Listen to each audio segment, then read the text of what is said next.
Johnny Carson revealed the 9 Golden Age guests who are actually evil. For 30 years as the host of The Tonight Show, Johnny Carson brought America's biggest stars into living rooms across the nation. His warm smile and easy laugh made audiences feel as if they were watching old friends catch up over coffee. But when the cameras stopped rolling and the audience went home, that smile often disappeared. According to those who worked closest with him, Carson kept a mental blacklist of guests he believed were truly awful human beings. A former producer who worked with him for over a decade revealed that Johnny was always professional on air. But during commercial breaks, he would sometimes turn to Ed and whisper that the person on stage should never be near a camera or a child. In his later years, Carson became more open about the celebrities he secretly despised throughout his career. The stories he shared with close friends painted a dark picture of beloved icons who were nothing like the people the public adored. One of the most shocking revelations involved a famous actress who appeared sweet and gentle on his couch, but backstage had screamed so viciously at a young production assistant that security had to step in. Another story told of a beloved male star Carson caught doing something so disturbing in his dressing room that he nearly called the police. To Carson, these were not just difficult or demanding stars. He described them as truly dark individuals, predators, abusers, and manipulators protected by the entertainment industry for decades while the world only saw their glamorous, carefully crafted public images. First, we need to understand why the very first name on Johnny Carson's secret list earned his deepest dislike, and the story of the private backstage confrontation that no one has ever heard until now. On screen, their chemistry seemed effortless. Whenever Sinatra appeared on The Tonight Show, the legendary crooner joked, told stories, and occasionally broke into song, while Carson smiled, laughed, and played the gracious host. To viewers at home, they looked like old friends sharing an easy camaraderie. But off camera, the reality was far less friendly. Carson, according to those who knew him well, deeply disliked Sinatra, not for his immense talent, which he fully respected, but for the way Old Blue Eyes treated people when the spotlight wasn't on him. If he didn't sing, he'd be a mob enforcer, Carson once confided to a friend, as several biographies later confirmed. And sometimes I think he was both. Sinatra's visits to the show were infamous among the crew for the tension they brought. Staff members recalled that he never came alone, always surrounded by an entourage of 6 to 8 men. They weren't showbiz guys, one stagehand remembered. More like the kind of men you'd avoid in a dark alley. These men would fan out around the studio watching the staff, creating an uneasy atmosphere that one cameraman described as like being under surveillance. What disturbed Carson the most, however, was Sinatra's treatment of anyone he considered beneath him. During one taping in the early 1970s, a floor manager made the routine mistake of giving Sinatra the standard 3-minute warning before his segment. According to multiple witnesses, Sinatra grabbed the man by his tie, yanked him close, and growled, "Nobody tells me when I've got 3 minutes. I'll go on when I'm ready." The floor manager, a Korean War veteran in his 50s, was left visibly shaken. Watching the incident unfold on a studio monitor from his office, Carson reportedly went pale and almost canceled Sinatra's segment on the spot. From that moment on, Johnny Carson's polite on-screen smile whenever Frank Sinatra appeared wasn't one of admiration. It was pure professionalism, masking a quiet disgust that never faded. Only a reminder from the producers about the ratings boost Sinatra would bring convinced Carson to move forward with the show. But tension between the two men didn't stop there. Another constant source of frustration was Sinatra's unreliability. He was notorious for canceling appearances at the last minute, sometimes even after arriving at the studio. On one occasion, just 2 hours before taping, he reportedly decided he wasn't in the mood and simply walked out. The most revealing moment of their strained relationship came during a commercial break. Sinatra made a crude remark about a female staff member's appearance, loud enough for those nearby to hear. Breaking his usual calm professionalism, Carson turned to him and said in a cold, measured tone, "We don't talk about my staff that way here." The air in the studio went still. Sinatra, stunned that anyone, even Johnny Carson, would dare challenge him, sat in silence. When the cameras came back on, both men wore their usual television smiles, but everyone behind the scenes could feel the chill.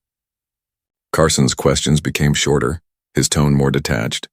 Once the taping ended, he reportedly told his producer, "I don't care how good his ratings are. Limit him to once a year maximum."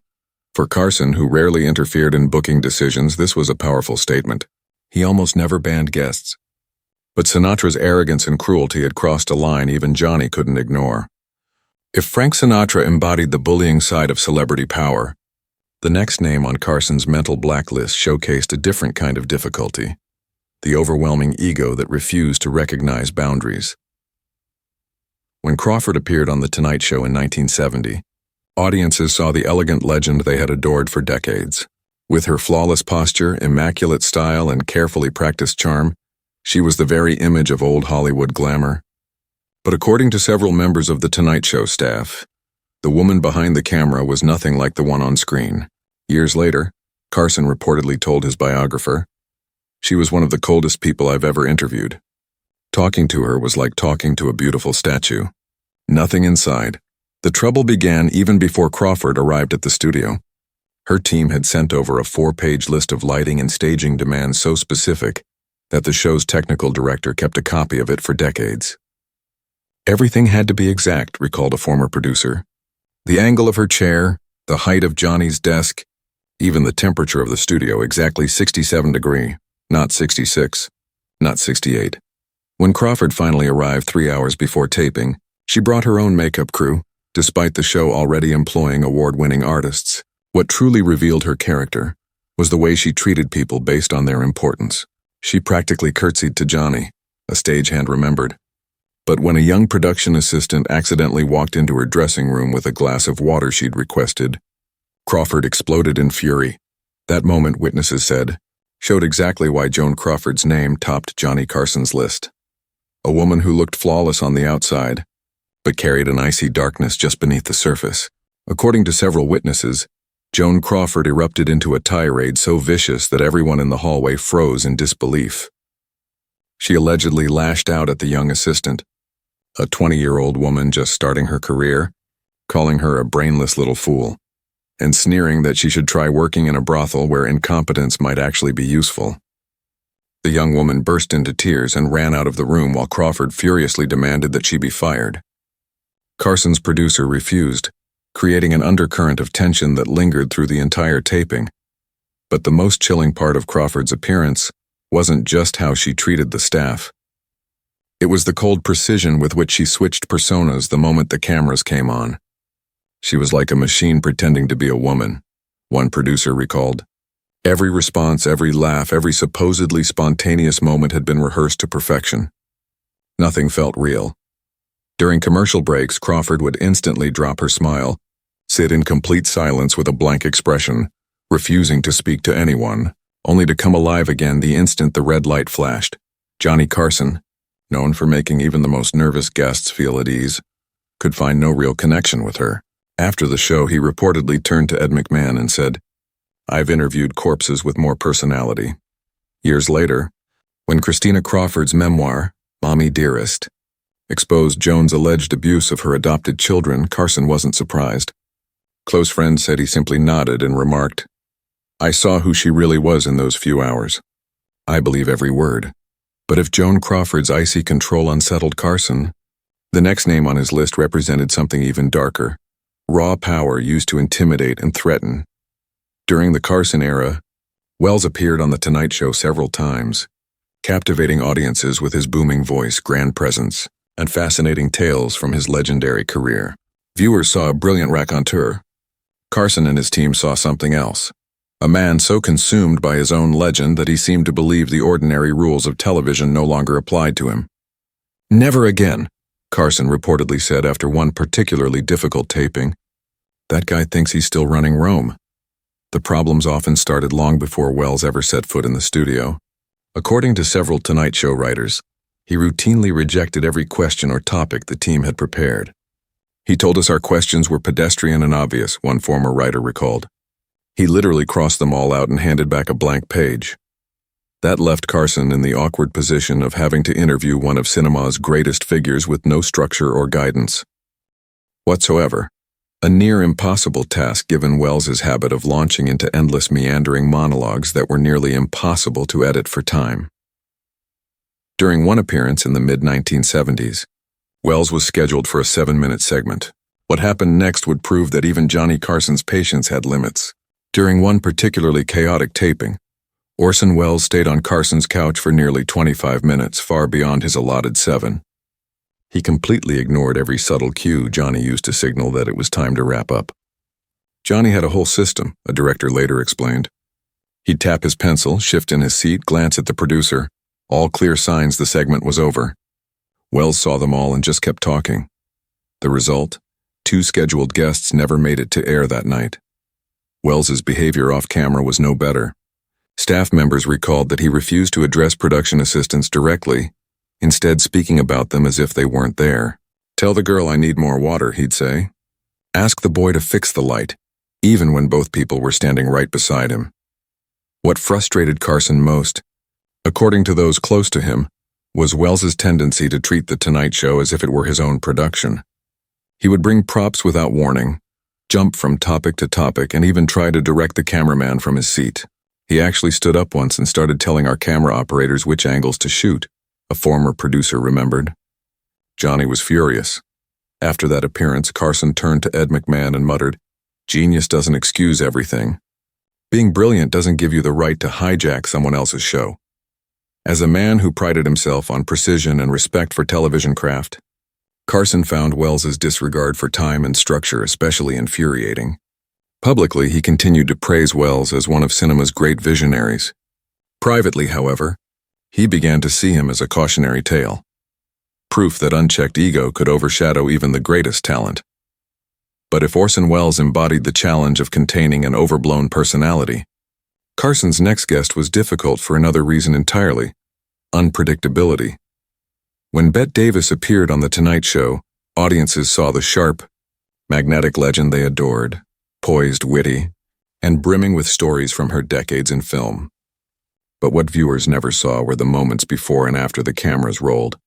Moments when Davis's temper and sharp tongue turned the studio atmosphere ice cold.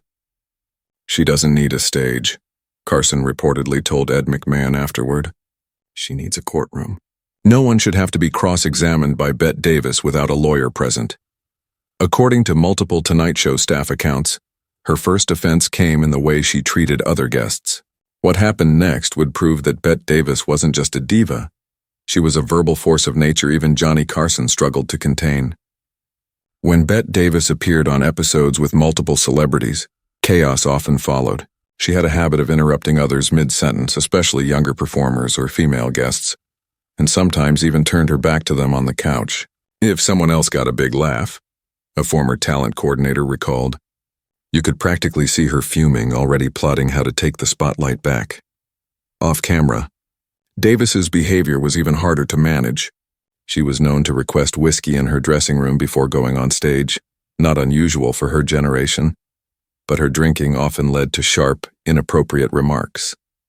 Several women who worked on The Tonight Show during the 1970s later recalled that Davis occasionally used sexist and racist language so harsh that it shocked even by the standards of that era.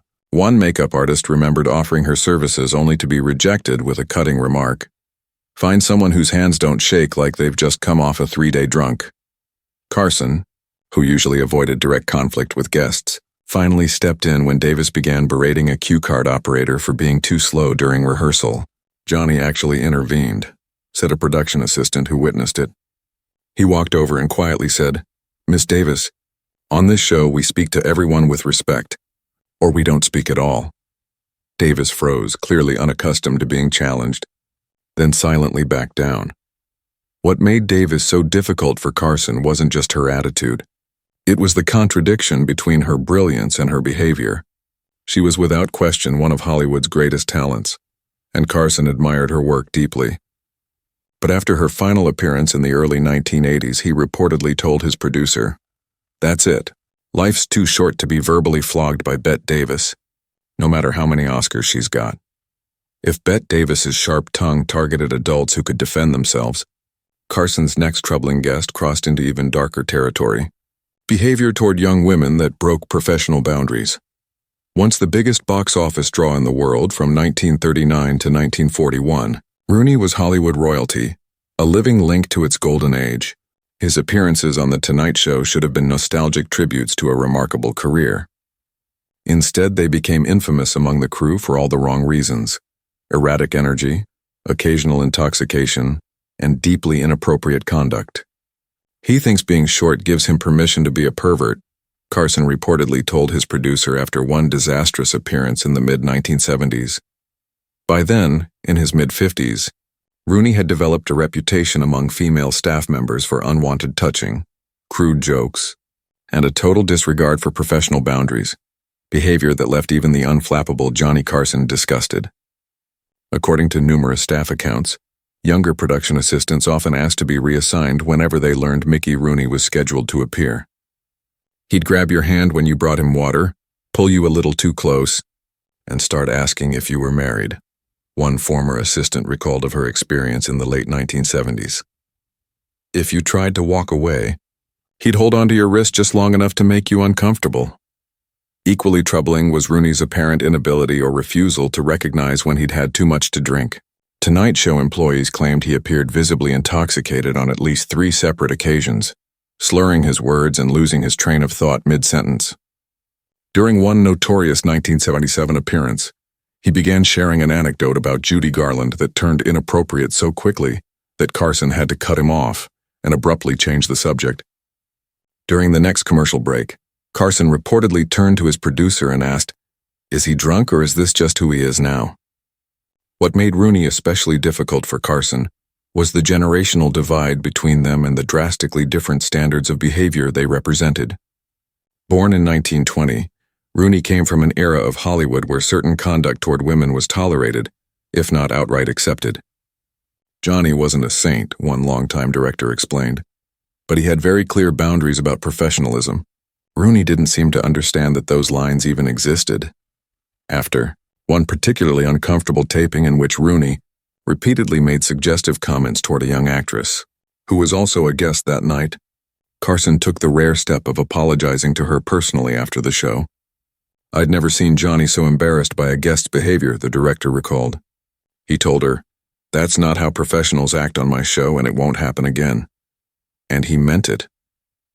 From that point forward, Mickey Rooney's appearances became increasingly rare. By the late 1970s and early 1980s, Carson reportedly insisted that any segment involving Rooney be pre-taped during the daytime, rather than broadcast live at night. Yet, as uncomfortable as Rooney's conduct could be, Carson's next difficult guest tested his patience in an entirely different way. Through a staggering list of demands so outrageous, they became legend among Tonight Show staff. With her dazzling looks, thick Hungarian accent, and flirtatious wit, Gabor was a Tonight Show regular, appearing dozens of times throughout Carson's reign. To audiences, she was irresistible, glamorous, outrageous, and funny, turning jokes about her many marriages and lavish lifestyle into part of her charm. Behind the scenes, however, staff members told a very different story. According to multiple Tonight Show employees, Gabor was among the most demanding and difficult guests in the show's entire history. "I'd rather interview a cat," Carson reportedly joked after one particularly exhausting appearance. At least the cat wouldn't need 3 assistants and custom lighting. Her list of requirements started long before she even set foot in the studio. Former staff recalled that her standard dressing room setup included a temperature fixed precisely at 74 degrees, a vase of fresh orchids, never carnations, a bottle of Perrier water with exactly 3 ice cubes, and her own personal lighting technician flown in at the show's expense. She also insisted that no female guests under 40 appear on the same episode. Her writer read like a comedy sketch, one former talent coordinator laughed. "The first time we saw it, we thought it had to be a joke." If even one detail was overlooked, Gabor reportedly refused to come out of her dressing room. Tapings were delayed, guests were left waiting, and the crew scrambled to meet her demands. One infamous incident became legendary among staff. Gabor arrived for a taping only to discover that the makeup department didn't have her preferred brand of foundation. Witnesses said she erupted into a shouting match with the head makeup artist, demanding someone be sent to Beverly Hills immediately to buy the correct product. Johnny actually had to step in, a former producer recalled.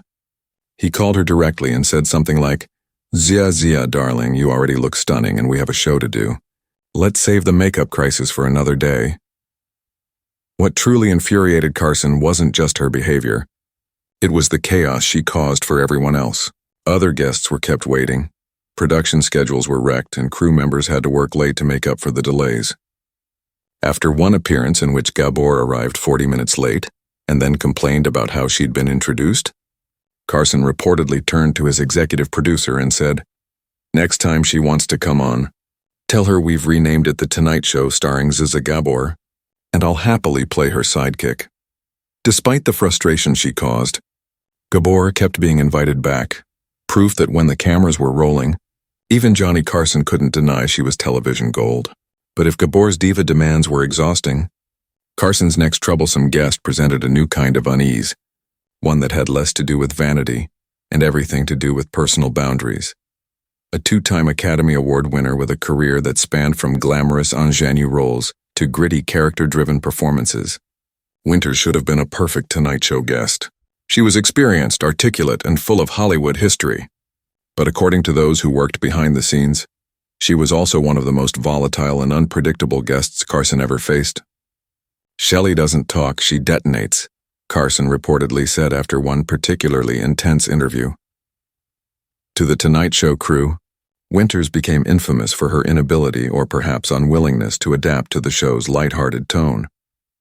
Instead of funny anecdotes or promotional chatter, she often launched into impassioned political speeches or startling personal confessions that left Carson struggling to keep the segment on track. During one appearance in the mid-1970s, a simple question about her latest film spiraled into a 5-minute monologue about government corruption and media hypocrisy. Johnny was a master of conversation control, recalled a former director. But with Shelley, it was like trying to steer a tornado. Once she started, all you could do was hang on and hope she stopped before the next commercial break. Her unpredictability extended far beyond her words. Winters had a reputation for sudden physical outbursts. One particularly famous example came from a British talk show appearance, where she threw a glass of whiskey in actor Oliver Reed's face after he made sexist remarks. That story circulated quickly through television circles and made the Tonight Show staff extra cautious whenever she was scheduled. "We actually removed anything breakable from the set before she came on," one stage manager admitted. If it could be thrown, it disappeared. Despite the tension she caused, many of Carson's colleagues said Winters' volatility came not from cruelty or arrogance, but from sincerity. She was passionate about her politics, her beliefs, and her sense of justice, and saw every platform as a chance to say something meaningful, even if it made others uncomfortable. Carson, though visibly uneasy during her more heated moments, respected that authenticity. After one particularly fiery appearance in which Winters criticized the Vietnam War, he reportedly turned to his producer and said, "I might not want to spend a weekend with her, but I'll give her this. She believes every word she says." Shelley Winters might have tested Johnny Carson's patience, but she also reminded him, and everyone watching, that even in the world of polished entertainment, some guests refuse to play by the rules. Shelley Winters' fiery unpredictability may have tested Johnny Carson's patience, but his next difficult guest pushed him to a level of discomfort that went beyond personality clashes. This time it wasn't about ego or volatility, it was about ideology. Carson's growing unease centered around one of Hollywood's classic beauties whose political views and treatment of others behind the scenes left a lasting mark on him. Known for her sultry screen presence in films like The Outlaw and Gentlemen Prefer Blondes, Jane Russell was one of the defining sex symbols of the 1940s and 1950s. Her glamour, wit, and status as a Hollywood legend made her an obvious choice for The Tonight Show. But after only a few appearances in the early 1970s, she virtually vanished from Carson's guest list, and insiders say it wasn't by coincidence. According to former Tonight Show staff, Carson became increasingly uncomfortable with Russell's outspoken political views, which he felt crossed the line from opinion into intolerance. Though Carson himself leaned Republican for much of his life, he was careful to keep the show politically neutral and inclusive. Johnny didn't mind guests with different perspectives, one longtime producer explained. What he couldn't stand was when those opinions turned into cruelty or prejudice. Multiple staff members recalled that Russell would make harsh, often disparaging comments about LGBTQ+ individuals working on the show. During one early 70s taping, she allegedly refused to let a gay makeup artist do her touch-ups, demanding someone else instead. Even more troubling, according to a talent coordinator, was an incident involving actor Rock Hudson. Russell reportedly refused to appear on the same episode as him, making insulting remarks about his sexuality, which, though not publicly known at the time, was no secret within Hollywood circles. Carson, who counted several gay friends and staff among his close circle, was deeply offended. He was ahead of his time in that respect, the coordinator said. He just wouldn't tolerate discrimination, not in his studio. The final straw reportedly came in 1973 during a commercial break. Russell, in casual conversation, made dismissive remarks about recent civil rights legislation, statements overheard by several crew members and quickly relayed to Carson. Though her comments were never captured on tape, they sealed her fate. From that point on, Jane Russell was quietly but permanently removed from The Tonight Show roster. For a host who rarely interfered in guest bookings, especially with someone of Russell's stature, the decision spoke volumes. It was one of the few times Johnny Carson drew a hard personal line, not over fame, not over ratings, but over principle. Johnny Carson had faced every kind of guest during his 3 decades hosting The Tonight Show, from temperamental legends to self-absorbed stars, but his strongest dislike was reserved for one man whose public charm hid a darker reality, Jerry Lewis. To millions, Lewis was a comic genius and humanitarian, the energetic entertainer who brought laughter to generations and raised millions for charity through his annual telethons. Yet behind the scenes, according to multiple Tonight Show insiders, Lewis was one of the most demeaning and arrogant celebrities ever to appear on the program. "He's what happens when ego outruns talent," Carson reportedly told a colleague after a particularly unpleasant encounter. During one infamous taping, Lewis repeatedly interrupted both Carson and the other guests, dominating the conversation and even reaching over to adjust Carson's tie without permission, a gesture that visibly irritated the usually composed host. His behavior toward the staff was even worse. He refused to learn anyone's name, instead addressing them by their job titles, and once exploded at a camera operator for breathing too loudly during rehearsal. What disgusted Carson most was the contrast between Lewis's public image as a champion for children and his private treatment of people who couldn't help his career. That two-faced act made Johnny's skin crawl, a producer recalled. After Lewis's final appearance in the early 1980s, Carson reportedly said simply, "Never again," effectively banning him from the show. Years later, Carson summarized his feelings with rare bluntness. "In a town full of phonies, he stands out as truly hateful, and that takes some doing." Carson's private blacklist, which included stars like Joan Crawford, Frank Sinatra, Orson Welles, Bette Davis, Mickey Rooney, Zsa Gabor, Shelley Winters, Jane Russell, and Jerry Lewis, offers a revealing look at Hollywood's golden age beneath its glamorous surface. For 30 years, every major celebrity passed through Carson's studio, giving him a unique view of who was genuine and who merely played the part. He wasn't motivated by gossip or grudges. He simply couldn't tolerate cruelty, especially toward people with less power. As one longtime director explained, Johnny had a simple test. How did they treat the pages, the assistants, the camera guys? That told him everything. In the years after his death, many of Carson's private judgments were proven right as reports of abuse, arrogance, and misconduct by some of these stars became public. His unspoken blacklist reminds us that behind the smiles and bright lights of Hollywood's golden age were real people, some inspiring, others deeply flawed. As Carson himself once said, the camera doesn't just add 10 pounds, it adds a layer of fiction. His greatest gift wasn't just making America laugh each night, but seeing through that fiction to the truth underneath.